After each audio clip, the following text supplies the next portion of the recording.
Pathway Studios in Johnston proper. You are live from the path.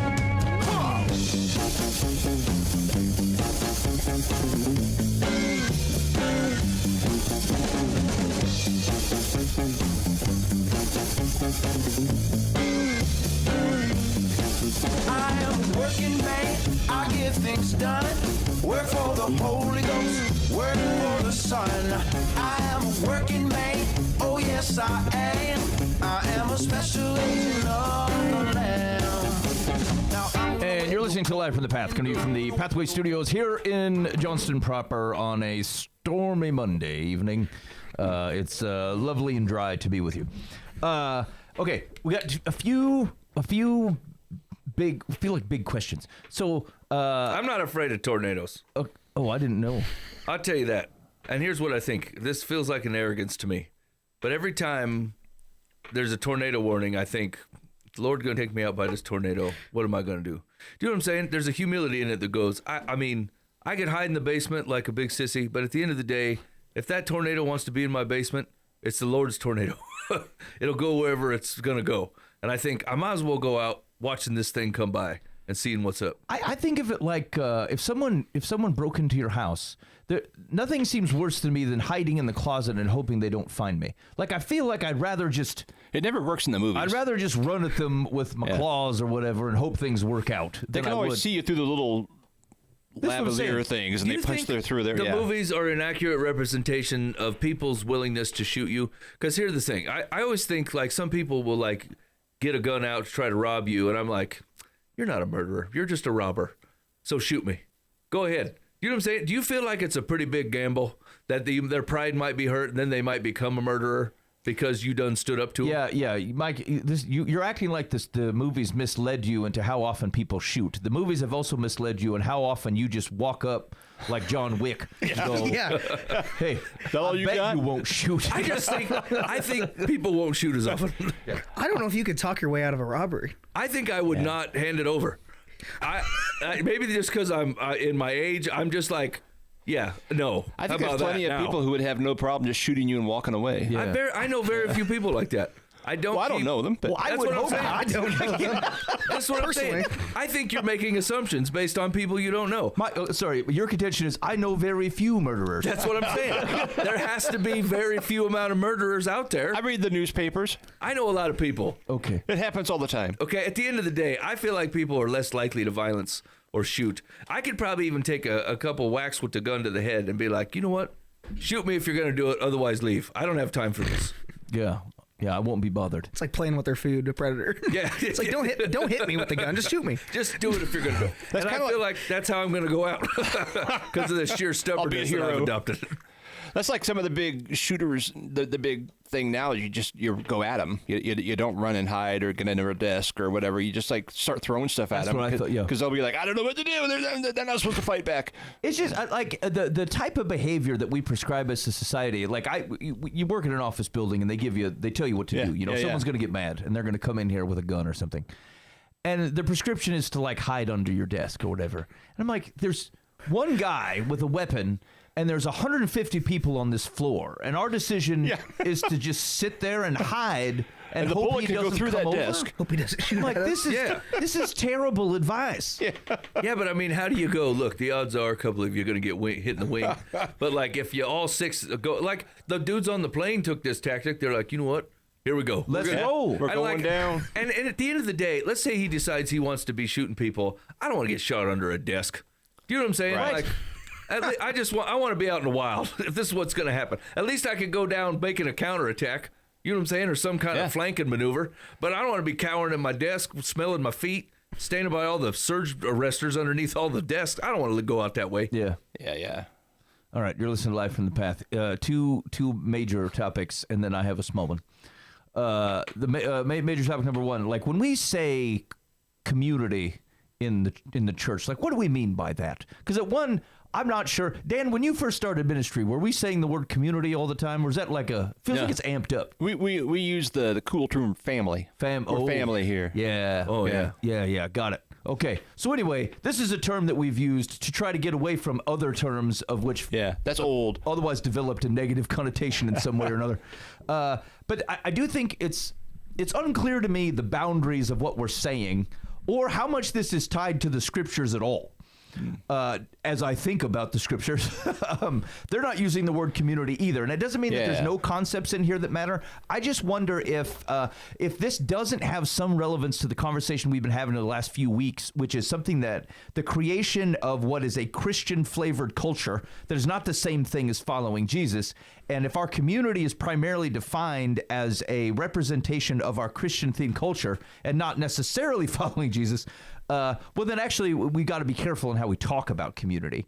And I think you can misuse it. So anyway, I think we should let's talk about what we mean sometimes and like what we should mean, and then how to think about these various pods of people. Yeah. Okay. What was the other thing? There was something else that sounded kind of. Oh, I know what it is. Did it have to do with like as we think about what it looks like to kind of follow Jesus? Sometimes the things, maybe we kind of touched on this too recently, but like sometimes phrases we say, I think make things sound more black and white than they are. Like we hit on this when we were talking about when people say it's a relationship, not a religion. We're like, I don't know. It's kind of a religion. Like, what do you mean? Why are you saying that? Or like, hey, is your faith transactional? Well, I mean, do I do things actions that I take expressly because of what I believe? Yes, I do. Yes, I do that. And it depends on, is it wrong when I expect like I'm trading God for something? Sure. But like, I also, in some ways or another, my marriage is transactional. Yeah. I agreed and we share a life together with this lady, but there's also things that I do implicitly to keep peace or to otherwise know that she does these things, I do these things, and there's things like that. Yeah. Jesus even implied it's kind of transactional. You have not because you ask not. Yeah. So ask and I'll give. Okay. Like, yeah. That's transaction, right? Yeah. And so like I understand. So I think that the maybe the thing to talk through is like, I know why we say these things because you're trying to make sure we don't get the tenor of it wrong. But it also can leave the complete opposite idea, which is that like that maybe anything that feels like those things is somehow wrong or unholy or whatever, when they're actually probably just part of what is a relationship with somebody or following what it looks like to practically follow Jesus. And I'm not fighting for like, hey, can we have a shallow, you trade God quarters and prayers and then he gives you blessing. That's not what I'm saying. But like we're probably not getting it right if we walk too far away from, hey, you do have to ask, and there are things that you do from the kingdom, and yes, Jesus provides you blessings in return, or they're just natural, practical, earthly things. You don't lie, you end up in better relationships. You don't steal, your butt stays out of jail. These are all common, practical things that are great in the kingdom. And so, anyway, maybe it's just something in there to go, let's just be careful that like we don't become quippy for the purposes of sounding more wise than we are, and then otherwise like just mispaint the world in such a way that causes people to take the wrong implication. Can you think of a Christianese language phrase that you actually hate? Modern preachers, sometimes I have trouble listening because I'll just every sentence I'm like, really? Yeah, we're going to lean into this season of your life. Oh, yes. Stuff like that. Yeah. And it's not bad. No, I mean, but then just like, it feels nobody overdone. Talks like that. I don't go down the street, hey, what season are you in? I'm really grief. I mean, I don't know. I like the one that drives me nuts is like there'll always be a super close-up picture of a lion's eye, and it'll be like, I'm not in the storm. I am the storm. Ooh. And I'm like, you're not the storm. You're not the storm at all. I'm just going to give this away right now, friend. If you believe you're the storm, you're mistaken. Right now, like God's pretty awesome, and like he can equip you with all kinds of stuff, but don't be fooling yourself. You ain't the storm. That's no good. That's going to let you down, right? Like I don't like anything that has to do with a super dramatic Lion of Judah shirt or something, or like a close-up of a lion's eye with the 3 crosses in it or something, I'm like, I don't know what you're trying to evoke out of me right now. Well, yeah, anything that implies that like you are contributing to Captain Planet. Like you are one of the powers that combines to then provide a superhero, and like you and Jesus put your spirits together, and then now there's some sort of bad mamma jamma hunting the world. Now it's really gonna work. Yeah, like yes, yeah. There's a lot of that like self-empowerment thing that like you're using this notion of Jesus and the presence of the Spirit that somehow makes you in particularly more awesome, but it's always a posture towards the rest of the world. Like you may indeed be awesome. I'm not saying you're not. I'm just saying that like there's an arrogance almost to it that like, hey, with the power, I'm spirit empowered to go then conquer the world. I'm like, no, you're not. Like, what are you saying that? In fact, Jesus' motion of spirit empowerment is in deference and service to the world. Why are you on a different program? Like that's what am I supposed to say instead of program? No. I have a limited vocabulary. Yeah. You do. They're just really big words that people haven't used. I want to be 40 years. cruciform with my vocabulary. Okay. Anyway, we'll get to those two things. This is completely unbiblical related, but this is a thing that probably burned about 10 minutes on the car on the way here that I wanted. Maybe you guys could help me. Oh boy. Let's say your name is Theodore Franco. Okay? Mm-hmm. Theodore Franco. But every time someone sees it, they're gonna say Franco. Like every time, what could you put? How would you write it differently without misspelling it to get people to say Franco? Wait a minute, your middle name is Frank? No, your last name is Franco. Franco. It's not that. There's no hyphen. There's no hyphen. It's like a Franco. Okay, and you are trying to avoid someone saying Franco. I don't want him to say Franco. It's not my name. It said Franco. Why? I can't help this is my lineage. These are the people I'm from. We're from a long line of Francos. Yeah. Dawson, help him. No. What do you do? It's Franco. It's Franco. It may have been Franco from where you came from, but where you are now, it's Franco. I got Ellis Island, is what you're saying. They said, we ain't doing it. Yeah, I don't know if I would even notice enough that it took me a while. You had to say it about 5 times before I thought it's there's a because it's difference. stupid. It's a stupid problem. Then I thought you were saying Frank Ho. No. Yeah, I thought the last name was Ho and the middle name was Frank. I'm like, people are going to call you Theodore Ho. Okay. That's it. I got it from the get-go. I just think it's a dumb question. Okay. So this is what I want you to take away from. One, that's what took up my time on the way here. I prayed for a few people, and then I thought about that. And secondly, if there is such a man out there, he is in an unenviable position that cannot be rectified. He just has to deal with his circumstances. I think he just live with it. Like, is your Johnson or Johnson? Yeah, why? Yeah, Dan, that's a perfect example. No one's going to say Johnson. Have you guys had issues? John. Have you guys ever had issues in the past for people mispronouncing your last name? Oh, yeah. Nobody says Fust right. It's always Fust. Yeah. Who says Fust in their mind and says it out loud and be like, yeah, that's the right. That's got to be it. After hearing all the different ways you could have say Fust in your mind, you say Fust out loud and be like, that's the one. Yeah, that's obviously not that it. Can't be right. Here's the thing. The problem is you sound like a kind of a half a turd if you try to correct somebody. Yeah. It's Franco. No, you were like, okay, Mr. Franco. Right. It's so weird, right? We were like, look at this arrogant turd. But he just wants you to say his name right. And he probably even said it right to you. This is a common, old people, like blue hairs and call center employees do the same thing. Someone calls in and goes, hey, my name is my name is Franco, and they hear it. They heard you say it, and they go, all right, Mr. Franco. Like they refused it. Like happens all the time. I don't understand. All right. Anyway, this apparently is it's not a personal problem. I'm just saying it tied me up for a while. All right. Hey, hit me up on the Life from the Path Complete line. I'm interested actually in your last name or some other, maybe it's your first name and you're like, hey, no one says this right. And do you bother to correct them? And how has it gone? You can hit us up on the Life from the Path Complete line. I hope we're not really big in these countries you say, because I feel like there's going to be lots of people like, hey, you'll never guess what happens to me. I once got told how I should pronounce my last name. Oh, really? Like my last name's Schrader, but a lot of people pronounce, even with the R-A-D-E-R, they're like, no, that's pronounced Schroeder. I'm like, you can think what you want, but I'm pretty sure I know how to pronounce my last name. How dare you, sir? They're like, did you know that's actually pronounced Schroeder? I'm like, No. That's not how we pronounce because that's not how my family pronounces it. So I don't know that's how I'm supposed to. Like Mr. Franco. Like It's not Francoe, Franco. No. With a elongated E on the end. Nope. Dude, the man's screwed. Either change how you spell it or just expect it to go wrong. That's what I'm saying. There's things where like he's completely in the right, but it's easier to Can be we wrong. throw one of the squiggles on top of the C? Yeah, I don't know what that squiggle does, to be honest with you. Well, there's a few different ones. I just go, oh. Oh. All right, Dan. Hey, we're going to do a new segment right after we do Secular versus Sullivan, which is cultural sensitivity with Dan Hudson.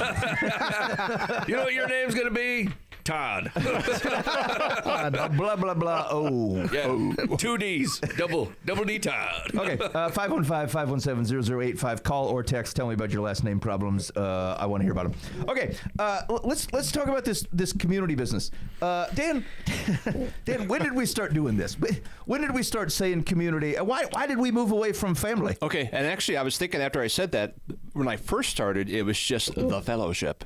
Oh. It was like that's talking about the church, talking about whatever you do is the fellowship. Okay. Yep. And then somewhere in the 80s, we're like, okay, that's old fashioned. We're going to call it family because, we're all family. We're close and we all know each other. Yep. Even if we're a church of 2,000, we want a family group. Yep.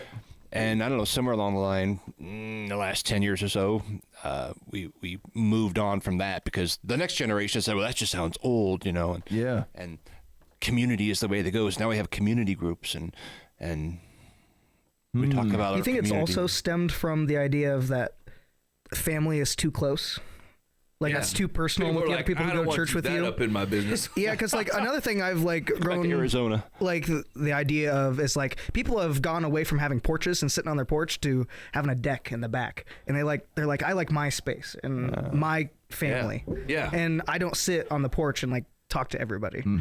Dude, even actual communities or towns are set up this way now. They're like, I don't want to be talking to people when they come walking by with their dog. I want to enjoy nature facing the other direction from the garage. We walked out of our front door like a week ago, and there's it's late, it's night, it's dark, and a police car pulls up, and the guy gets out with his flashlight, and he's shining at our neighbors and says, have you seen our neighbor? And I said, we've lived here 25 years, and I've seen her 5 times. Wow. And they're like, wait, I know, I did see someone go into her garage last week, and my wife's like, well, was it her? I said, I don't know. Yeah. It was some guy named Franco. So I don't know what happened. My neighbor's house. I think I've seen my neighbor more times than that. So that's community right there. Okay. It's a nuanced question now because have communities changed the way that they work?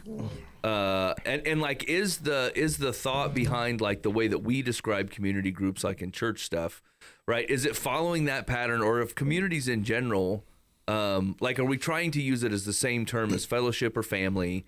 And like communities actually don't run that way anymore. We've had this conversation before about what we lost when YouTube offers, like advice on how to do all these things. So instead of making friends with a plumber or having, a guy that knows how to do something or a gal that can help you figure something out, you're like, oh, I'll just look it up.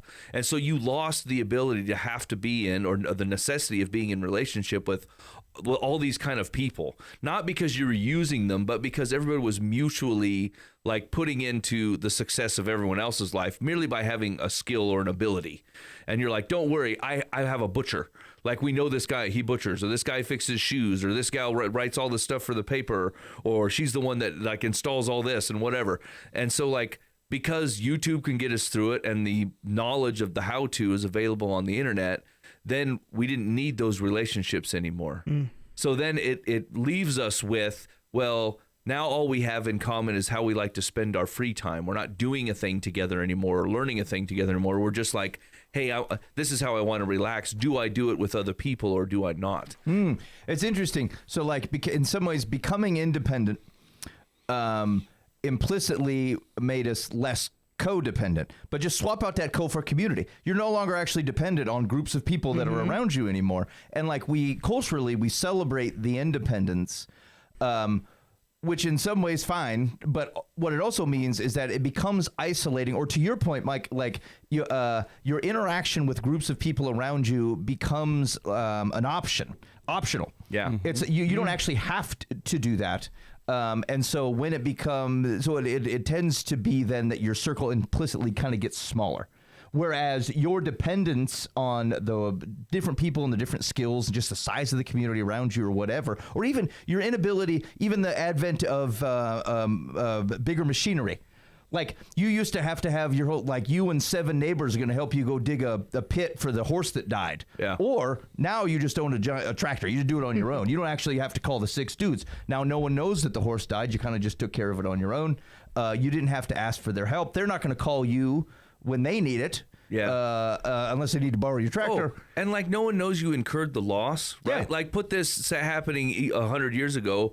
People were like, "Oh, you lost a horse. 1, that's you need help burying it. 2, that's a big financial loss for your family. Mm-hmm. Can we have dinner with you tomorrow, or can we? Hey, I actually just had a foal. You know, let's get that. You know what I'm saying? Like you lost all that touch point for not having to be in a necessary relationship with someone. Yeah. So absolutely.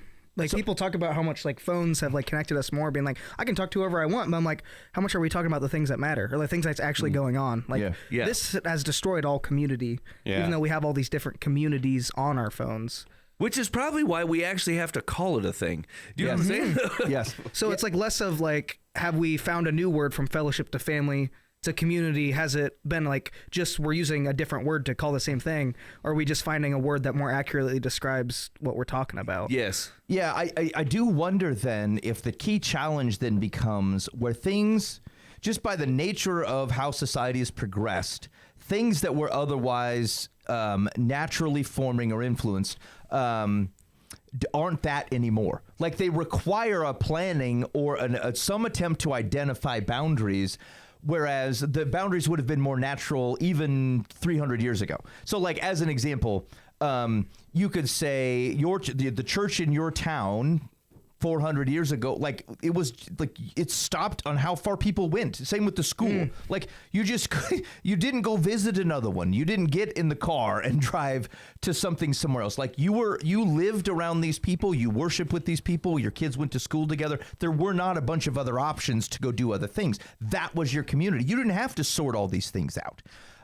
Compared to today, and this is true in most church situations, is that like you've got the place where your physical location is located, or where is at, and then you might have a third, half of your congregation might be driving in 20 minutes away, 30 minutes away. We, in the house church environment, like we had, this isn't quite true, the same as it used to be, but like, you know, we would have church depending on the month at one of the 4 corners around the metro. Like somebody was 40 minutes away.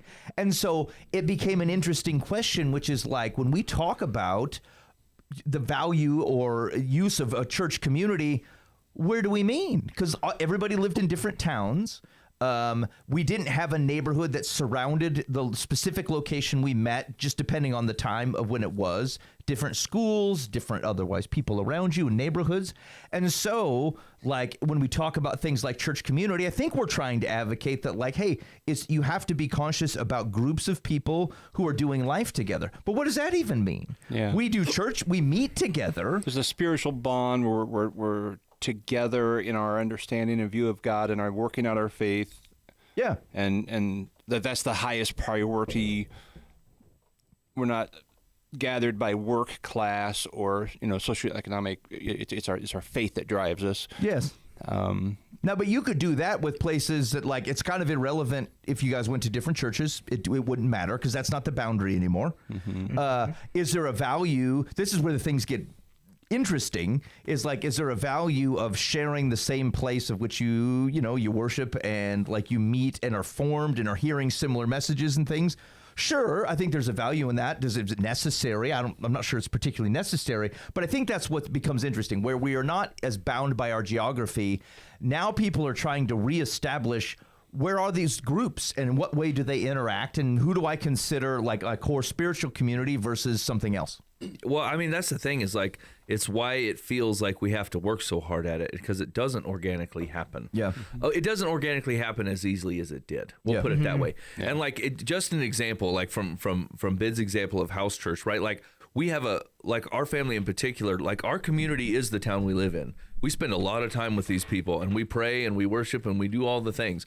We tend to continue to go to church, right, with our spiritual community where we came from, and there's all kinds of great reasons for that, right? But like, if we had to peg down like where our living and dying, like the people that we're doing life with on an everyday basis, it is in a location proximity, and it's on purpose that way, right? Because like like those relationships for proximity hold organically, and we don't have the option, like we have way more options for individual tastes. Like we lost our suffrage for like little nuanced things we don't like. Churches trade people around because either they love the worship pastor or hate the preaching, or they love the preaching and they don't care for the worship, or their child care was like, we didn't like the person running the nursery. We needed somewhere that would, enrich our kids better or whatever. Like, and they will just keep moving church communities for like a preference reason that they didn't care for. Where like, once again, put this 100 years ago, there is no way. People are like, even if the local butcher's a turd, you're like, he's the butcher. Yeah, right? Yeah. You just deal with him. You just tolerate him. You're like, get in and out as fast as you can. Or Mary Bell just sits in the back warbling, doing total disservice to Amazing Grace, and you're like, Lord, I can't wait till this is over. But you're not like, we should start our own church where Mary Bell is not there, so worship can be so great, in my opinion. You know what I'm saying? Yeah. Like, we took on there's a selfishness to it. Like, even with our online communities and the way that we do social media, and like, it's not like the social media companies aren't feeding into it. They're like, this is curated for you. Do you know how much good it does for you to suffer through stuff that is not curated for you? It builds character in a person. Instead of going, this is for me, this is for me, this is curated, these are all the things I love. And then basically you spent an hour going, me, right? And so, like, how are you possibly going to come out of that and be able to look at the world around you and go, how can I pour into this, instead of going, how can this be more to my liking? Yeah. The church has fed into that, because the successful churches, I mean, I've been in the Des Moines area for a long time, and I've seen churches come and go that are the super popular church of the moment, and they just happen to be the ones that feed into all those felt needs of like, oh, I like the music, I like the programming, I like the sparkle. Then a new church comes in and it has a sparkle, and it's just the same people move to the next church, and all of a sudden this one's selling their building and moving to another thing and changing their name, but it's all because they're going after the selfish pride. I don't know what I'm trying to say. The need for the perfect atmosphere. Yeah, this atmosphere I'm looking for. I need and it just looks like going to a casino. Everything's in the Kia C or whatever. They have everything to a science. The smell, the lighting, the sound, the sights, everything. And it's the churches have done that as well. Yeah. And I don't know if it's good or bad. I'm just saying it because they grow, but they tend to just be getting people from other churches. Yeah. And they call it evangelism. I actually had someone, I talked to someone this week, and they were, we've met before, but not real close. Anyway, he starts talking to me about his church experiences, and it sounds like he's kind of frustrated with the situation that they were in. And I don't know, it felt like he was trying to, like, hey, I'm interested in... pitch your place to me. Yeah. And it's not a good reason to do anything. Like, and so what I said was I'm personally, let's talk. Like, I'm here to help you any way I can help you. What I'm not actually out to do is go try to figure out if there's a Christian who's dissatisfied with some other Christian expression to come to our place. Now, it doesn't mean that God won't do that, and it doesn't mean it never happens and it's not sometimes perfectly fine. But like, I'm not out of the gate like that. That's probably about 5 conversations in on talking to a person and maybe figuring out like whatever needs to heal where you're at. Like, it probably makes sense to do those types of things.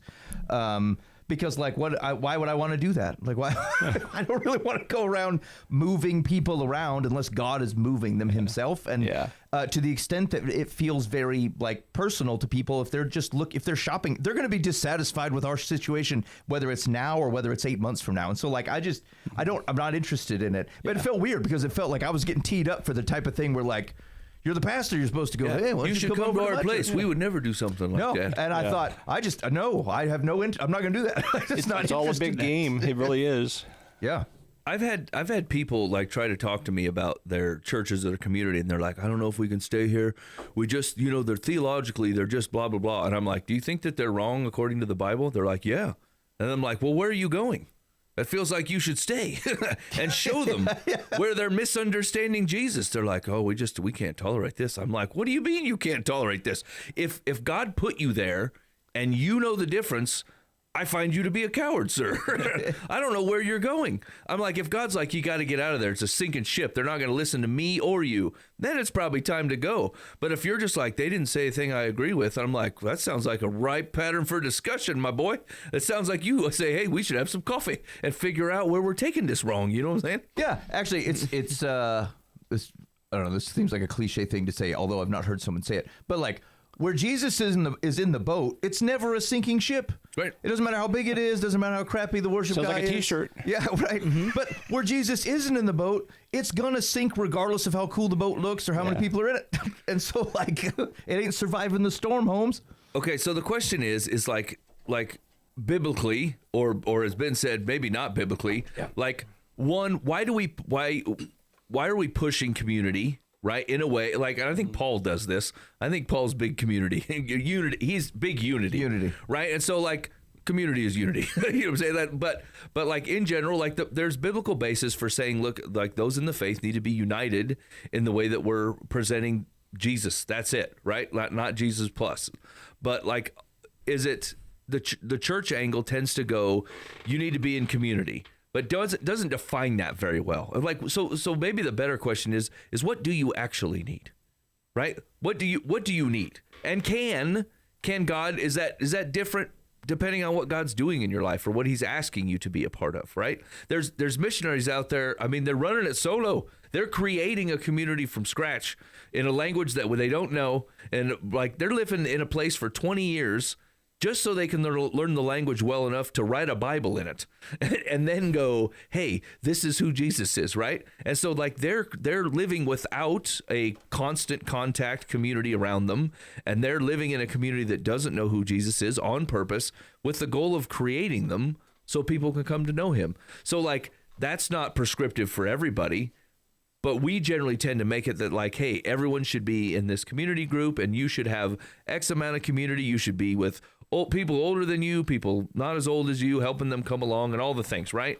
But like, it feels like it's not as black and white as that. It feels like that, like it's a conversation to have with Jesus and be like, hey, show me where I need to be. Help me see where I need to be. I can make a couple good guesses. Like if I'm newly married and I don't know how to be a husband, then yeah, let me find a godly guy who's following Jesus and he's been a husband for a while and go, hey man, I don't know how to do this. Couple pointers. Can you help me see things correctly? Like some of these things are logical steps that you can find people around you to help you get through that. But in general, like what are we actually even talking about when we say community? I wonder if, so maybe the way that I would think about it is like we are overprescribed on how exactly it is supposed to work. For example, do you need to be at a small group in your church? No, there's nothing biblically that says you have to be at a small group in your locational church. It's not biblically necessary. But the reason we do all these things is looking out at the way that your New Testament writers looked at the world is like, again, I think we're having to prescribe into a situation that you wouldn't have had to force them into. They would have been like, why would I want to be isolated? I would not just hang out in my place and not be around these people. Because you can't do a lot of the things that the early church looked at and says, this is good. Like, well, how can we get together and help the widows if we're not getting together? Like, how can the older ladies teach the younger ladies if they're never around any younger ladies? How can you edify each other? How can you worship together?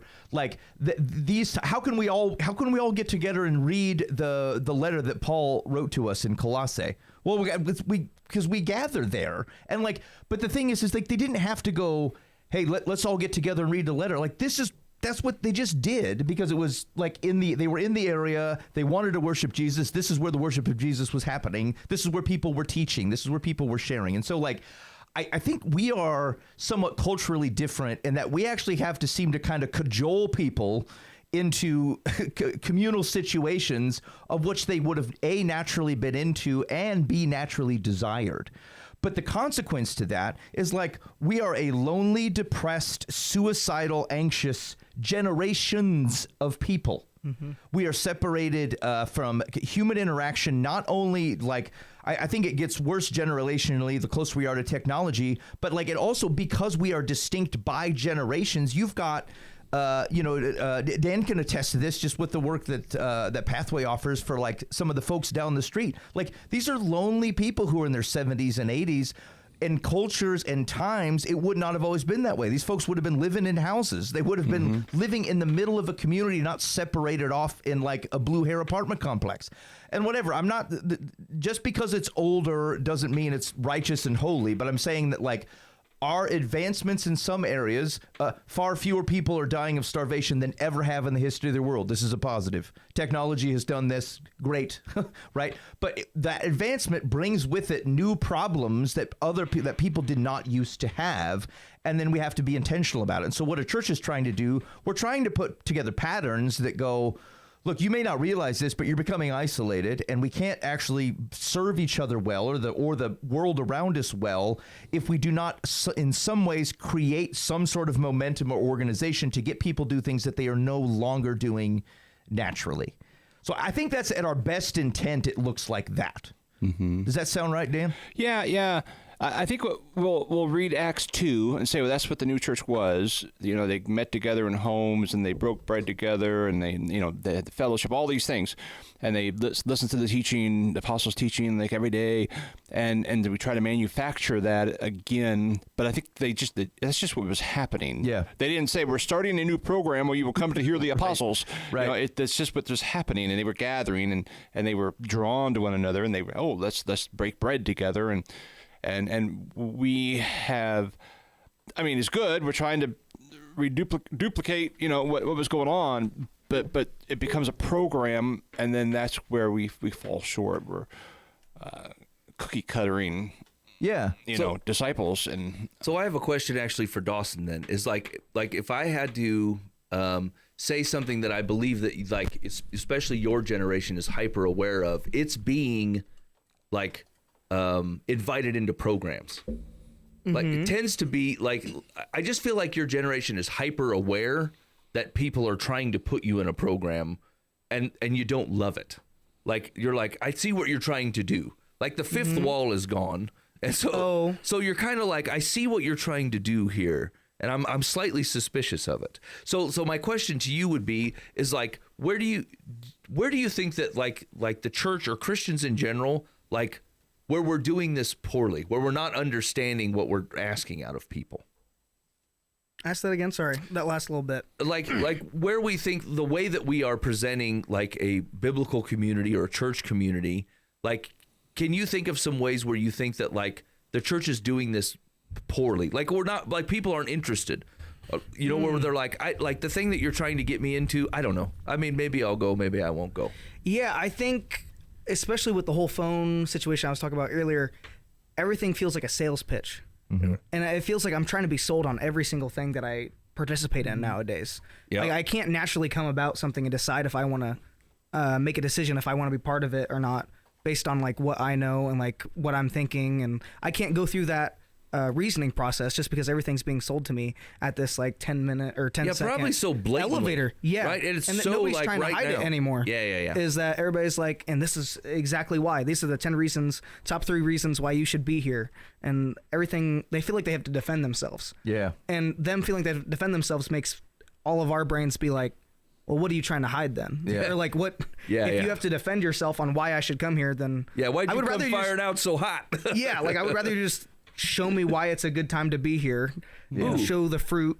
I wonder, maybe that's kind of the gist of it too. Is like, we feel like it has to have such a point on it, right? We feel like it's to sell rather than instead letting of the Lord bring people there Himself. Right, where God would stretch in a person, or the presence of a Holy Spirit in a person would go, hey, Mike, you need community. You need to find people around you, or like you need to find a dad who's been a dad for like kids who have graduated high school, because you've not done that before. Like I felt that way, where I knew that the position of life that I was going into, I felt like God was like, I'm telling you right now, you don't know how to do this.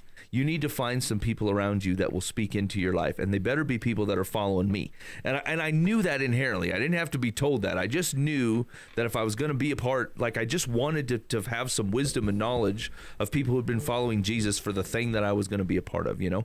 And maybe that's where, like, we're cheapening the product, where we feel like we have to sell it. Right? Like we could probably turn around and take all of the gimmicks out of it and spend that time praying that God would move in someone's, you know, heart and soul to bring them to know him and let it work out that way where people were coming to Jesus instead of being sold to church. You know what I'm saying? Yeah, I think they focus on the wrong part of the community. They think the community is just having people there and everyone being there. I don't think the community is just how many people you can get in one congregation. The community is when we start having the conversations about what we're reading in our Bibles.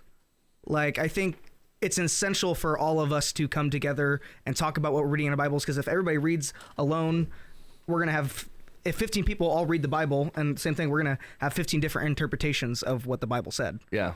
And I think it's important to bring us all back together and come to a consensus of, like, the Lord speaking into our lives and what we've pulled from Scripture to what's actually being said. Or if you show up and go, I feel like the Lord's leading me to do this, and then you have some people around you that go, what?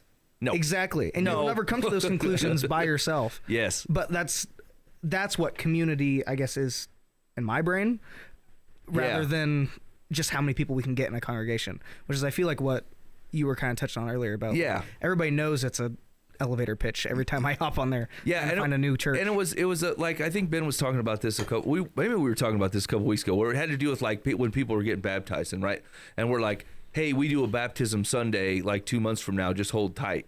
And I'm like, it's a weird thought in my brain that goes, I mean, just invite your community, invite the people who've been walking through this with you, and maybe that's 3 people. And maybe it's 15. I don't know how many people the Lord's been using to, like, shuffle you. It's like when they start handing the roses out at graduation ceremonies, where they're like, hey, you give a rose to the people that, like, really made an impact in your life, right? And then all the seniors go out and give roses to people. This is the baptism list for me. These are the people that need to be there. After that, I don't know. Like, just because they go to the same church as you, I don't know if they're really your community, right? You know, there's people that I've always known going to church, and I'm like, I like that guy, all right, but, like, I don't know. You know? Yeah. Okay. So I do think that brings the conversation maybe to a little bit of a point. Is that, like, I think we can relieve ourselves of the burden of like thinking who's in and who's out of this thing. Yeah. Like it's not a hard and fast line. I think to your point, it's like, hey, I'm going to get baptized. Who should I invite? I don't know. Whoever you want to invite. Like, what? Who do you want to be there? Yeah. Like, just do that. But if that's the most narrow version, and maybe it even gets more narrow than that, like, hey, who do I say the things that I don't say to everybody? Well, it's probably a smaller list of people. It should probably be at least a couple, but it's not 50, right? Mm-hmm. But on the other side, if we was like, hey, how do I serve community? I find that to be the same question as, like, who is your neighbor? Like, who did we take off? That doesn't have anything to do with the people who meet in a particular place on a Sunday morning. It doesn't have anything to do with the people you see at coffee on Thursday. Like, I don't know why we even tried to draw a box around that one. So, like, hey, who can I be in service to? Absolutely everybody. Yeah. Who am I otherwise accountable to? Because our lives are entwined, they've given me permission, I've given permission back that I want to be held accountable by these people. That's probably a really small number. Who follows in the other ways in which you use the word community in between? All kinds of things, but I think that's actually fine. You can use the word flexibly, but we do need to be careful that we don't actually use it as if it is a single thing when we start otherwise saying, look, are you serving your community? And what we really mean is some sort of, like, pet thing that you really care about, and I want you to get involved at the church doing this particular thing. I don't know. I'd be real careful about that piece. Yeah. I think that's the pace where, like, gray is fine. Yeah. Are you giving to the building fund because this is your community? Yeah. It's like, I don't care whether we can play basketball here. You know what I'm saying? Like, actually, and I think this has been true. Like, this has been true ever since we've done house. We just don't have expenses coming in, so, like, all our stuff goes out. I think Mike and I both, like, I've given to other churches doing things because they're people doing Jesus things. They're going to build a thing. Like, as much as I don't have an inclination to have property, it doesn't mean God isn't using other people to have property, and I will give money to it. And so it's just one of those things where it's easier. The narrative is a lot simpler if you basically control your own bit. And maybe that's that's been something to be considered about from a house church perspective. All our stuff gets stripped away because I don't even have anything to orient it towards. And it caused you to go, well, what have I oriented it towards anyway? And did I need to? Well, the answer is no. Are there practical realities? Well, you can't have people you do kind of need predictable groups of people if you, as a group of people together, going, look, we're going to pay a power bill here. Okay, well, try to be predictable then. But and you wouldn't go bailing around anyway because you show up to this place because this is where your people are. This is the people you've agreed to hang around. People will naturally gather. I just don't think we have to be so constrained about it. And I think we got to be careful that we don't become heavy-handed in a way that ultimately doesn't cause disunity, but causes the perception of separation that doesn't have to exist. Yeah, I think if there's a thing that I would I don't know, really just ask us as Christ followers to pray on is making sure that we're not creating spaces within our church that are keeping you from being out in the world, right? I know that there's not so many churches that have these giant basketball courts, right? But you need to stop doing that. You need to go play basketball at the Y with everybody else. You know what I'm saying? We take the what used to be in the community of our town or the people that God has put us, in proximity to serve, and we're we should have our own basketball court. Now, why don't you just go play with everybody else? So then you can reflect God's goodness out into the world. Why don't you go eat at the restaurant? Why don't you buy coffee from Starbucks or the local Scooters or wherever you want to buy it? Don't create such a compound at your place that gives people a reason to not be reflecting Christ's goodness out into the world. And I know there's a line there. You want to have childcare at the church. I get it. You know what I'm saying? I'm not saying all the things all the time, but just be careful that you're not creating a Christian compound that replaces people living actual life, right? And meeting other people who might actually need the good news you have. Opposed to just coming around in a community of I already have the good news. Me too. Well, I did watch Walking Dead one time. We're all right, come here. To the woodshed with you. You know what I'm saying? Cool and all, but come on. You know what I'm saying? There's big salvation things. There's big God movement things. And if we continually clump up and where we don't have the local butcher anymore, or we can have Walmart deliver our own stuff. Sometimes you should go to the store anyway, even if Walmart will drop it off. Just go every once in a while anyway. Get in the community, meet some people. Do you know what I'm saying? Go say hello to the guy who's putting grapes where they belong. It's that kind of stuff that I know that because of the technology, we feel busier while we're at the same time accomplishing less. And it feels a way on a human body, and that is generational through multiple generations, right? Even folks my age that are on the cusp of not being a completely generational technology. But at the end of the day, I still take on anxiety from the way that the world has changed merely because it's nonstop. It's nonstop attention seeking. And to Dawson's point, right, all of it wants all of your attention.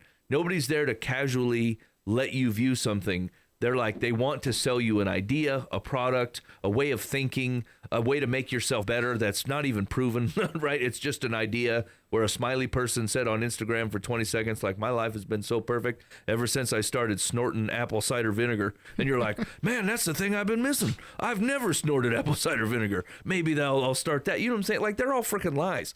And you'd know that if you met more than one person who would be yeah, I tried that. It's terrible. Don't do that, Anyway, I should have Pope-style advice that. We haven't done that in a while. But, I don't know, man. There's a lot of people out there that God really loves.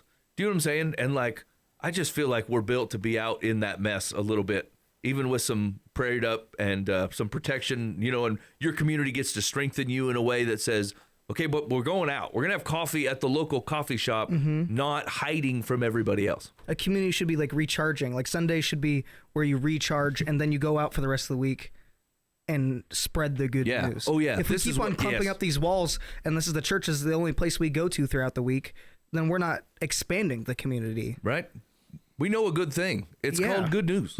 We should tell some folks. Yeah, you're listening to Live from the Path. Hey, hit us up. You got any thoughts on that conversation? And wait, hold on. Just before we cut it off, where will the word evolve? Once we try to get away from community, what are we going to move to? What's the next word? Yeah. What's the guess on the next word? Pods. Stop.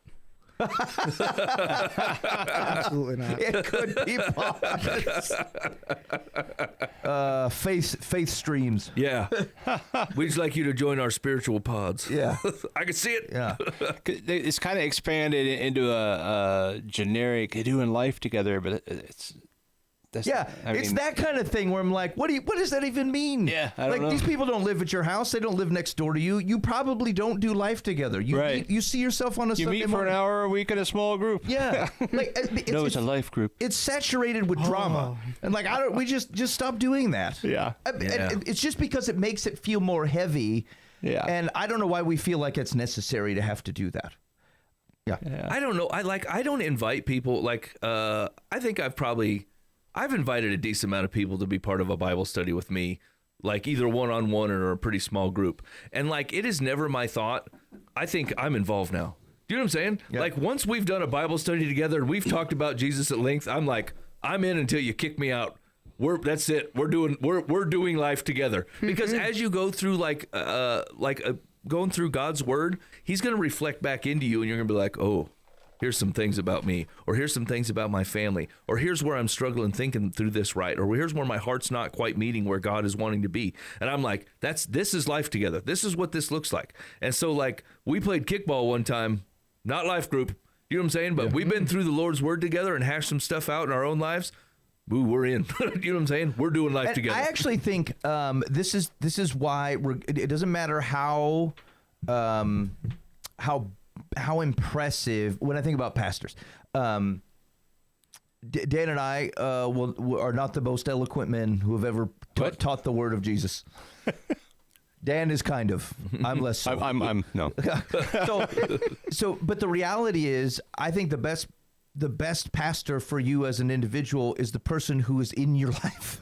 It's not that there's wisdom and knowledge that can't be taken in from other people. There's all kinds of people that I like to listen to, but that it does not replace people, pastors or anybody, who can look you in the eyeballs. Where you had the chance to say a thing to them and they have a chance, if you're not in a situation where someone can refine you, then you actually should not take any accountability for having attempted to refine them. And I think about that in the most extreme ways where your kids should be refining you, your spouse for sure. But any situation which you're I'm the person doing the refining, unless that whoever you're interacting with, and it could just be someone, you've been in the faith for 40 years and someone's been in it for 4 minutes, you should walk into that room going, this person might be refining me. Lord's got a fire on them. I hope I'm changed by the goodness of Jesus through whatever's going on in their life. Where that's true, but that can only be true locally. And so there's no size, there's no wit, and there's no wisdom that otherwise takes that away from the fallible, stumbling guy who only has 2 sermon examples and uses words people don't understand is still to your benefit because he knows you. Hey, and you know trying to sell me? Yeah, I'm just saying, get with the program. Become cruciform.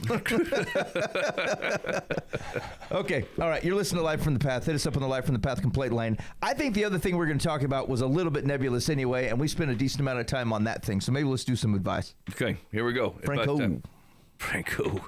Dear Live from the Path, my brother has found love again. His first wife passed away from cancer 2 years ago. He is getting married in 2 months.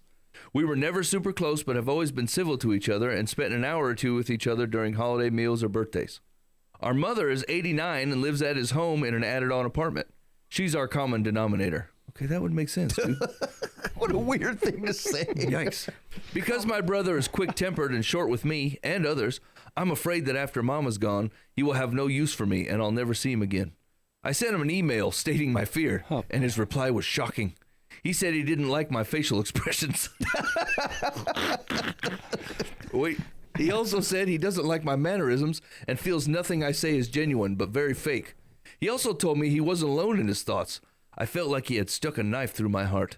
He said he wished he had a video of me so I could see how fake I was. I cried and got physically ill. Wow. I am so embarrassed that he and others see me that way that I've decided not to go to his wedding. I cannot be in a room full of people who have made these judgments about my integrity. Am I making the right choice? Should I go to for my mother's sake? Now, Mom's 90, right? 89? Yeah. So they're like 70. This guy's got to be 70 years old. 65, 70. Okay. I sent him an email. With the last thing being yahoo.com. Wow, I can't. What did you even write? Dear brother. At Hotmail. Okay, there's two possibilities. They're going to feel like they're on extremes, but I do feel it's necessary to sort them out. The first one is, and I'm sorry, but I need you to take a long look in the mirror and ask yourself, are you disingenuous? Do you have dumb facial expressions? Like, are you a person where, like, this man does not know how to take you in because you're a fraud? Yeah. Maybe it's a small possibility, but I think you should consider the fact that possibly, given this dramatic email that you've sent in, this may be at least partially true. There's a way that it's completely not true, but you should just check that to start. On the other hand, let's say you're not any of these things, and you know that.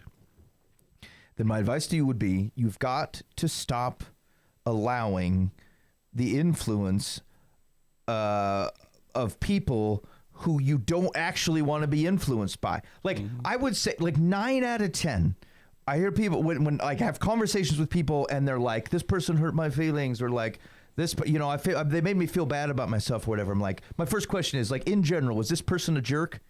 Yes.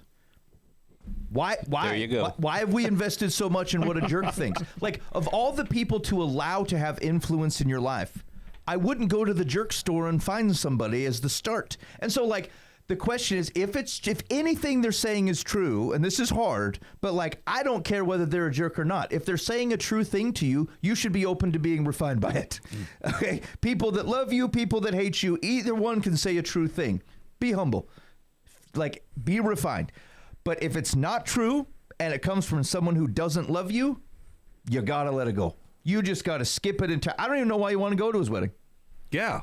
Yeah, the question was, I'm afraid that after Mama's gone, he will have no use for me and I'll never see him again. He doesn't have use for you already, except for to be a turd. Okay. You know what I'm saying? You got to get out of it. At the same time, he's your brother. I mean, you don't have to be his best friend, but you can still be in his life. I mean, he's a turd, Dan. I know, but you can go to his wedding and be the adult in the room, and say. Do you think the guy wants him there? It's not clear to me the brother even wants him to come. Maybe not. Well, did he get an invitation? Yeah, that's the. Yeah, or is he? Yeah, just he got it. He just heard about it from Mom. Yeah. Like, I gotta be. I think he's just too wound up about the whole thing. Like it's like, take what you get out of that relationship. Be cordial, smile, nod, do your thing, but have your friends be fed elsewhere. Have your community elsewhere. Yeah, it's actually a fairly immature stance to not be able to look at a relationship and go, what is this really? Do you know what I'm saying? Like, this sounds like a high school romance more than anything else, where you look at somebody and go, oh, I love them so much. My life will never be complete unless they will date me. And it turns out, like, a year later, you're fine. And it really wasn't as big of a deal as maybe you would let on. Yeah. You know what I'm saying? And so, like, is it your brother? Sure. Do you have only apparently one common denominator, which is your mom? Okay, that makes sense based on the brother status. And then you go, I don't know, we just never clicked. We never got along. We don't actually see the world the same way. Like, I love the guy, but, like, I'm not asking him to play chess with me, right? If he needs help or wants to talk or something, I'm in. But other than that, I'm not calling him every other day, checking up and see what's up. That's just not the relationship we have. Yeah. And then be okay with that. It's okay. Yeah, I guess the question would be, like, would he benefit or would the brother benefit from being there? Yeah. Like, if no one's getting anything out of it, then what are we even doing here? What's the point of even thinking about it? We're keeping up this whole charade. Like, none of it's true. I feel like he has enough information here to take a glance at the relationship and see if it's worth going. Yeah. I mean, the thing is you can easily make this about you and goes like, do you even want me there? And we're like, oh, here we go, Mr. Big Drama, disingenuous again. This brother may have been pegged. Yeah. If he did get the invitation, obviously there's a slither of him that wants him there. I mean, so, accept you it. already have that answer. Just show up and sit down and shut up. You know what I'm saying? It's staying about you. You know? Yeah. Dude has his mom living with him. His wife died of cancer 2 years ago. He's found love again, and you want to be like, well, what about me? Well, I don't know. What about you? You know? I don't even know you. I only know Mom. Your facial expressions are ridiculous. That's a harsh thing, but a thing a brother would say. Dude, I hate your face. Yeah. They can sit in the back row then. He doesn't like my mannerisms. I mean, what's he doing? You know?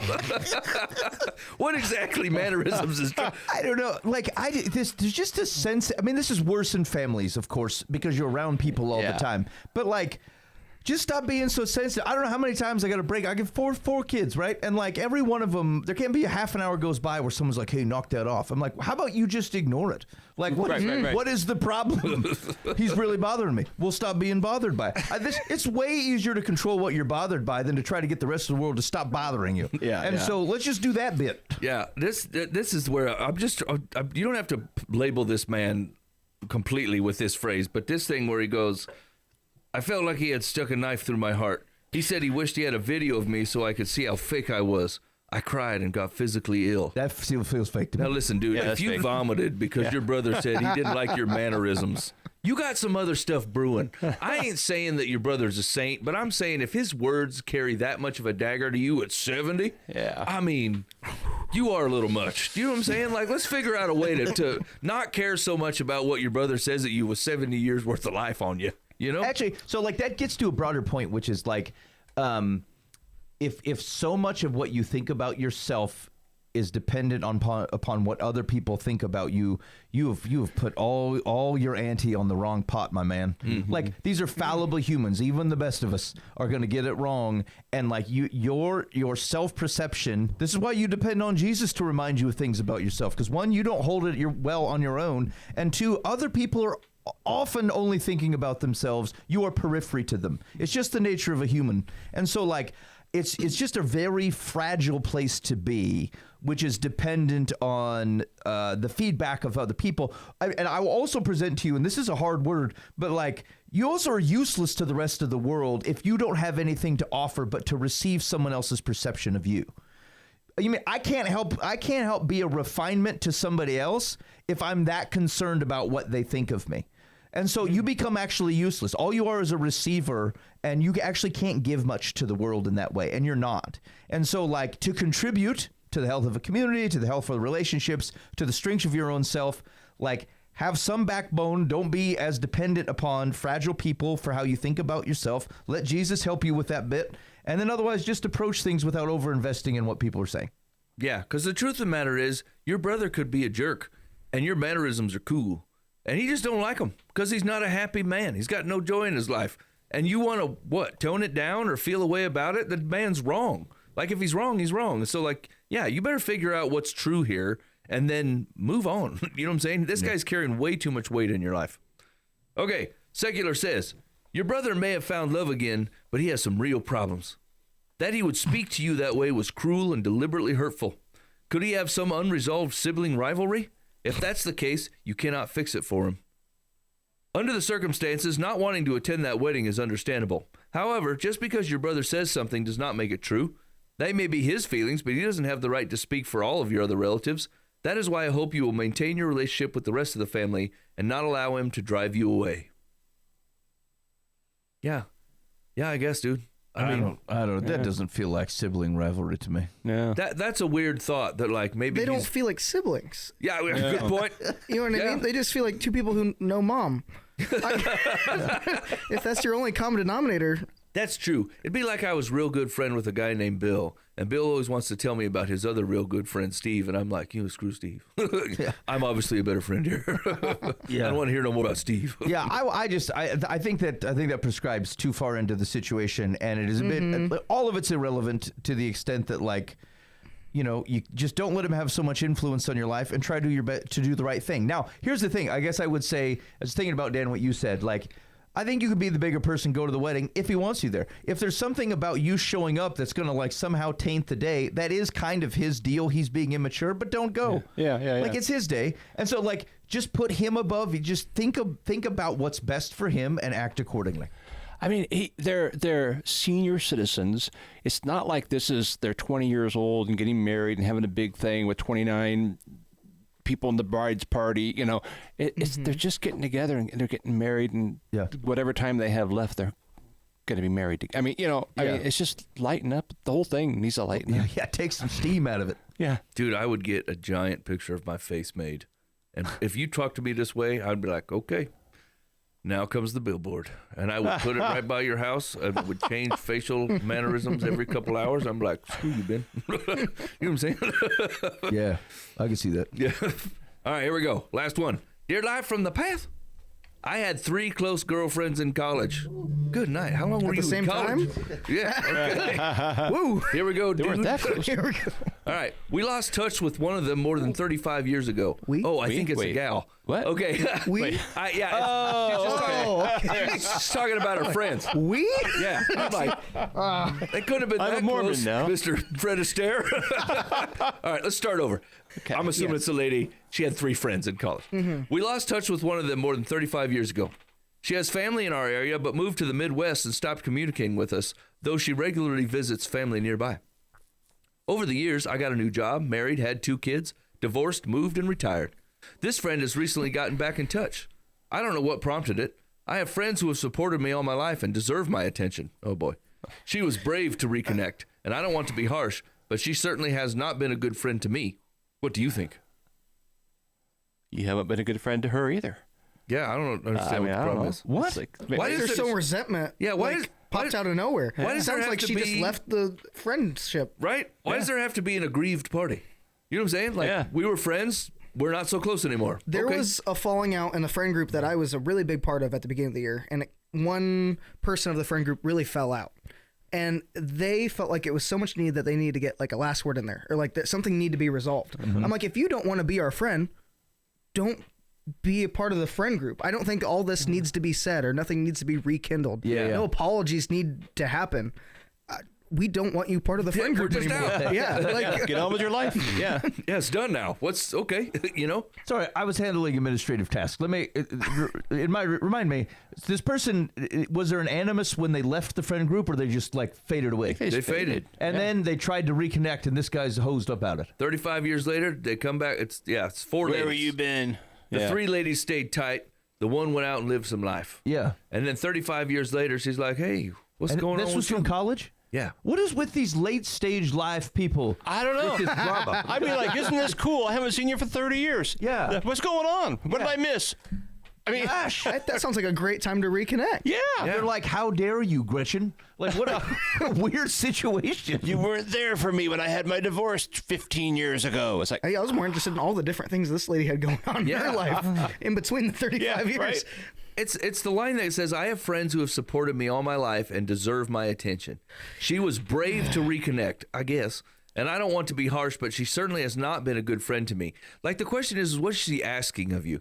Could you just act like you've never met her? Would you just be friends with her because she's like, "Hey, what's your life? Want to hear my life?" Yeah. Right? Would you be like, if you're not been my friend for 35 years, we're not friends. Yeah. And I won't take on any new friends. Yeah, that is weird. I actually think about, like, I don't have that many, like, super close friends, but, like, there's a few of them that, like, I didn't know 15 years ago or something like that. Like, you just weren't as, I like, what a weird standard. Yeah. yeah. Yeah, especially because the thought is like, people, 35 years produces a lot of differences, right? Like, there's people I graduated high school with, and I did not care for them. They were not nice people, and I wasn't a nice person. And here I find myself some years later going, I bet they've changed some, and I've changed some. Maybe we could be friends. I don't know. But this woman's like, "Look, you support me for 35 years straight, or you cut a trail." Like, I will not. Like, is she asking for money? Is she trying to stay at your house?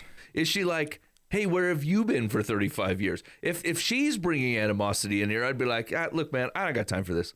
Like, you made choices, and like, we're not super close anymore. And most of that seems like it's on you because you didn't want it. And like, I'm over it. So like, if you want to grab coffee or something, cool, but I'm not going to feel bad about 35 years. But like, if she's just like, "Hey, it's been a long time. You want to catch up, and you're like, how dare you? Yeah, okay. Anybody that would describe a situation in which someone attempted to approach and talk to them as that person being brave is a two-penny turd. Yeah. Like, how highly do you have to think about What's yourself? What's the scale of turds? It goes up to 10. Okay, 10 is the best. Yeah, a dime turd. Okay, got it. I just want to make sure I'm understanding this in relation. Here's how I want you to remember. Here's how you remember. If you saw a turd on the sidewalk and goes, you know what? I know I'm not supposed to buy them, but I'd give a dime for that. That's a good one. Okay. So, but if there was 2 pennies under this one, I wouldn't move it. You wouldn't even move it to get a couple pennies out. So anyway, like what do you have to think about yourself? Like you just have to be such an arrogant person to go, that's real brave for you to approach me. I think the advice is stop being who you are as an individual. Okay. Yeah, you need a community. Yeah, I can't speak about Gretchen at all, but you seem like a real show and a half. I would tell her, open her mind a little bit to making new friends and new connections. Yeah. Like, I guess I'm not that old. And so Or like, old I don't know what friends. it's like to be in that stage of life, but like, I can't imagine me wanting to be shut down the idea of talking to someone. Because I mean, at this point, 35 years, that's a whole different person than you knew. Yeah. So you might as well be talking to a whole new person. Yeah. It feels like you could learn all kinds of stuff. Mm-hmm. Super interesting things like, hey, what happened to you 35 years ago? You seem to just fog your way out. And then we're like, where did they go? And no one knew. What a mysterious I'm impressed that she has no curiosity on what this gal has been going on in her life. Yeah. I'm like, you knew this person. Apparently they were part of your friend group. How is there not like a little bit of curiosity? Yeah. Like, Yeah, actually, what happened? Yeah. I can't tell you how any of the friends I had in high school, which I don't have anymore, I don't know what happened to them or why we're not friends anymore. It's not like we're not friends, but like they certainly fogged their way out. I have no idea why I stopped talking to them on a regular basis. I just did. You know, and I'm not like, I can't believe that happened. Like it's just a logical outpouring of living life. Things like that happen, you know? It's weird. All right, Secular says, I think you have 2 choices. You could ignore this former friend's attempt to reconnect, or you could respond by asking her what prompted her to reach out after all these years. If she tells you she wants to get together, depending on her answer, either agree or explain that your paths diverged decades ago. You have busy life and you are not available. This seems like her advice is to roll a die with either a 1 or a 2 on it. Like, you know what you could do? You could reject her wholeheartedly, or you could be open to the invitation. Excellent advice. Like, it's like, go buy a Magic 8-ball. Yeah. Okay, we're going to do one more. Okay. Last one, sorry. Dear Life from the Path. While looking through some old stuff at home, we unexpectedly came across our late mother's false teeth. Our family members cannot agree as to what we should do with them. We have mixed feelings. Sorry. Wow. Dawson started it. Wow. He was laughing. It was inappropriate, Mike. Hey, lock in. We have mixed feelings. Okay. It's such a personal item, it seems wrong to just discard them. At the same time, it somehow seems creepy to hold on to them. There are plenty of more appropriate reminders of Mom already. She passed away many years ago, by the way. Your thoughts? I gotta get a question before. Did any of your parents like keep your baby teeth? Oh. Yeah. Yeah. Kept them? Yeah, I don't think so. No, we never kept that stuff. Really? No. Did you do the tooth fairy growing up? Yeah. When was the ruse up? The ruse? Yeah. Oh, I don't know. I think I caught my mom one time. Yeah. That or like I think I laid it without telling them. And then I'm like, it's still there in the morning. Yeah. You fairy did the would know old that. Test the waters. You're like, hey, I'm like, I'm not gonna tell them that I lost a tooth. They're what just kind of omniscient fairy would come down already? Mysterious I don't remember when I spiritual stopped being believing a would lot know. of stuff. Yeah. I know I snuffed it out first. I was the oldest. It was easy. Did Santa go the wayside around the same time? Mm-hmm. Yeah. Did they ever claim to be workers of Santa? Oh, what was it? They said he can't use our chimney, so we put a bell on the door, and so they would make sure to open the door and make the bell noise when I was downstairs, like in my room, so I could hear the bell. Yeah. Santa coming through the front door. Yeah. Because our chimney didn't open up. Nice. Smooth. I feel like But just to keep just flipping it on its head, instead of Mom keeping your baby teeth, keeping Mom's dentures. Yeah, yeah, you know, it's a lot of the gray hairs here, but most people don't call them false teeth because that's a real George Washington way of thinking about it. Okay, back to the denture question. I think Yeah, we make sorry. a necklace. Okay, Dan. That's a thought. Okay, You can trade it off each year. Okay, do not construe this as support for Dan. But I will tell you that it actually is a relatively modern thing to not keep this type of thing. Like this notion of even 60 years ago, it wouldn't be odd to go, hey, I'm going off to school. Let me have a lock of your hair. And people were like giving their hair away and you keep it. And so like, it's not crazy, but I also would say it feels like a toupee to me. Like it's not of their body. It's something they added onto it. And so if you found your dad's wig, would you be like, yeah, keep it, put it on the mantle? What would you do with it? A wig? No, the dentures. Put them in I mean, you're not gonna leave. You're not gonna display them. You gotta keep them out on the foyer. This starts to tell you things maybe you don't want to know. As you look around the room of your siblings, and you're like, which one of you wants to keep these teeth? Yeah. And there's one guy who goes, yeah, I want them. I'm like, dude, you are not babysitting anymore. Yeah. Also, like, it's not like your mom used to take them out at night and then put them on a shelf in the living room. She probably kept them in the bathroom because she's like, not everybody needs to be part of this. And then you find it and you're like, maybe everybody needs to be a part of this. Yeah, my mom kept hers in a cup.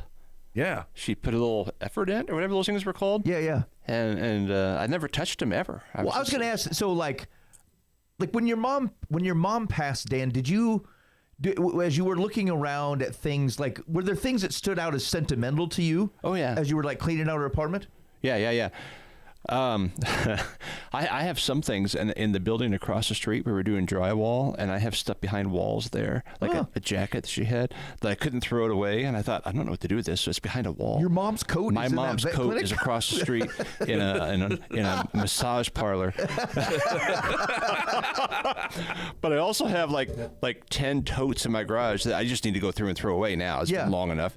But the time I was like, they got this 29-cent, costume jewelry stuff that she really liked, and what some of it might be valuable. Like, I'm going to take this pile of junk to a jeweler, but at the time it was highly sentimental. Yeah. And now it's just like, that's just dumb. But not the dentures didn't strike you. I don't even recall. I think I think they just went with her. Yeah. Oh, yeah. I suppose. Yeah. Dude. That would be how did they miss these? Is it an extra pair that like got too small, or like got too small? I don't know. I don't either. But like, how did that not go with her? Dentures. I don't know. Maybe they got the showpiece dentures out for special occasions. Maybe. These are my Christmas dentures. Yeah, they sit and effort it all the or time. Or your death dentures? Like there was a special one for the viewing? Maybe. That would be weird. Actually, for people who have dentures, how many do you have? You don't see? I probably would have 3, I think. I'd have a showpiece for sure. Situational dentures. Yeah, one for comedy reasons. Yeah. Okay. One for Okay, at the end of the day, the question is, she already passed away many years ago, by the way. What do we think? Is it creepy to hold on to him? Okay, yeah. Well, okay, so yes, it is creepy. But the question is that like if you had 3 other siblings, and one of them really wanted them, would you stop them from being able to keep them? No. I don't think anybody has a right to stop another sibling from keeping it, unless there's like 2 of them that really want to keep it. I don't know. What if you're like, what went wrong? Through at the top or the bottom? Something wrong with our family. What if your dad had a peg leg, and then you found it? Yeah. Would you be like, oh, who wants to take this home? That actually, I think I would keep. Yeah. That would be kind of cool to display. Because doesn't that feel central to his personality at some point? Are peg legs out? Do they not even make them anymore? You call it a prosthetic. I wouldn't feel the same about one of those metal springy things. Yeah. But if the man had like a legit carved out wooden leg, I feel like I would keep it. Yeah. Now, one of the parents in our family had a sexual object. That was left behind, and we're like, nobody wanted to touch it. I imagine. Super relevant, Dan. Well, I thought that's where the story ended. However, all right. It also disappeared. Stop. So anyway, Secular was asking. Okay, that does make for an odd family reunion. You're looking around, you're going, I know one of somebody. Later on, it was admitted it was a joke, and it was, and they, I don't know what they did. I don't think it's creepy to keep it though. I think it's a weird thing to keep, but like people grieve in different ways. Wait, the dentures or the thing Dan was saying? The dentures. Holy cow! I think this is fine. Yeah, Whoa, buddy. No. It would have been great if someone like snuck it in your trunk, though, Dan. So like 3 months later, you open it up and well, look at it's that. a new gag gift for White Elephant. Okay, here's the thing, though. If someone took it for other intentions and they found out about it, you'd be like, ha ha, just kidding, comedy. And you're like, all right. Oh dear. Okay, back to the teeth. Yes. God, we're gonna have to edit that out. Sorry, woman. it's got to stay. I don't do editing. Ain't no love in this neighborhood for Dookie. Okay, so what's our final advice? Creepy or not creepy, Dan? Creepy. Dawson. People grieve in different ways. I don't think it's that creepy. I wouldn't keep it. But Weirdo. Creepy. I know. Ben. It's creepy, but I also would allow, like, I wouldn't fight anybody over it. No. Huh? No. Would you sell it at a yard sale? Yeah, for sure. No. I'd get one of those skeletons. If nobody wants it, I'm throwing that away. Okay. At the risk of this going further off the rails, if you wouldn't fight over it, because I think I wouldn't. I think if someone wanted to keep them, like, whatever. What would you fight over and go, you know what? No, we're not going to keep that. Oh, no, yeah. Keep it. The glass eye. Dude, that's cool. Nope, that's getting the display case right next to the peg leg. That's my mama's glass eye. That one's going next to the peg That leg. does feel like peg leg-ish. Like, it's like a vintage nostalgia. Yeah. I don't know. Certainly, I think no other bits, no parts. Like, we're not doing that. Yeah. It better be a manufactured item, I guess. Mm-hmm. You know, I have a tooth implant. I might just put it in the will somewhere. Like, Yeah. to my daughter, I give. Yeah. You can have this too. Dude, That's pretty Dan, good. you should bequeath it, but like say, like I want it split amongst my surviving children. Wait, one of my children put it in me. That's true. Right. She'll probably want it back. Anyway, I would cause a lot of trouble for whoever has to administer your estate or will to be like, crap, how are we going to split this tooth? He's like, I don't know. He said we had to do it. Okay, Secular says. Secular says, talk with your dentist about this. Stop. Some dentists can dispose of dentures or recycle some of the parts. Hey, you're going to have to ask Shannon, Dan. Has anyone ever approached you about disposal of these dentures? Yeah. I want to recycle these. Like, throw them away. The Lions Club takes them. No, those are glasses. What a crazy question. They're like, you're done with your dentist appointment and be like, got any more questions? Yeah. I got my late mother's dentures. Can you use these? What should I do with these? the dentist goes, I didn't know I had doorknob questions like doctors, but apparently I was almost out of there. And then this guy's like, okay, I have a question though. Okay, this is the call the police generation. Where, like, people all institute they're like, we need to talk to the authority. I found a bunch of toenail clippings from my dead uncle. Mr. Podiatrist, do you tell me how to dispose of these? What do I do with these? You dispose of nails, don't you, sir? You know all about this. Oh, man. Oh, it's not done. Okay. Talk with your dentist about this. Some dentists can dispose of dentures or recycle some of the parts. I would put a sign up in front of my dentist's office just so we're clear, like, I am not one of these. Yeah, 100% non-recycled dentures. That only brand new pearlies do we sell here. I think they belong in a fish aquarium. Yikes. It's certainly worth a try and a lot better than throwing them away or burying them in the backyard. Dude. Why? Hey, we should bury these. Here lies. Then the dog brings it back someday. Like, what? I'm going to tell you what. Police called. Other people are way more intentional with things than I am. I would have looked at these and thought, garbage. Immediately, these are out. This is an everyday wear item. Ooh, I got a question. Okay. If you were the person clearing them out and you found them, would you tell your siblings? Oh. And ask if they wanted them? Or would you just instantly think you'd just throw them away and not think about it? I think it depends on, if I thought I had a sibling who might want to keep them, I would just throw them out. I'd be like, there's no way Dave's going to want to keep these. Yeah. So I'm not letting him. No. Yeah. He always does a bunch of weird stuff. Yeah. No. I would probably send a picture to my family and say, anybody want these? And And everyone would As go it's already in the and then trash. And then here's Knowing old full well. sex object guy going, hey, I got something for those. I guess I could take those. You know what? I'm too in on this bingo card. I was really hoping for dentures. Dude. And then you got to clean his house out 5 years from now. You're like, dang it. Oh no! What is all this? It's got a split next to the peg leg and the glass eye. What are these fingernails from? This weird looking bingo card sitting next to you. Dave's greatest hits. Dude, always avoid a man at an estate sale with a bingo card. This is no good. Hey, you've been listening to Live from the I Past. didn't think about burying him in the backyard. This is gonna look like crime.